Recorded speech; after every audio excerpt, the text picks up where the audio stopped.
Buonasera e ben ritrovati con il TG Flash di New Sicilia, di seguito i titoli più importanti del pomeriggio.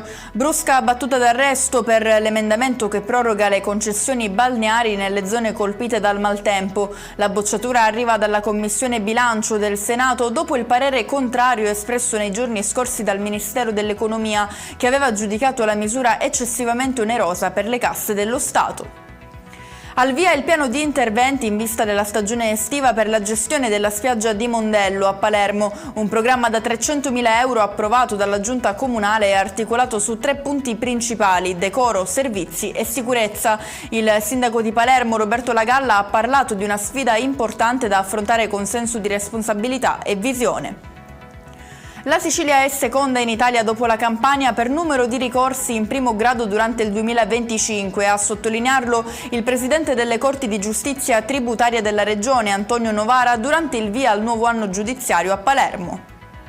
Atto di profonda umanità da parte di uno studente di Ragusa al terzo anno di medicina all'Università Core di Enna, che ha trasformato un tirocinio ospedaliero in una missione di vita. Il giovane ha scelto di donare il suo midollo a un bambino di 2 anni affetto da leucemia, conosciuto durante l'esperienza in corsia. Chiudiamo con il meteo. Proseguirà anche domani l'ondata di bel tempo in Sicilia, tra cieli sereni e temperature in linea con il clima degli ultimi giorni. E con questo è tutto, prossimo appuntamento domani alle 13:30. Grazie per averci seguito, buon proseguimento di serata.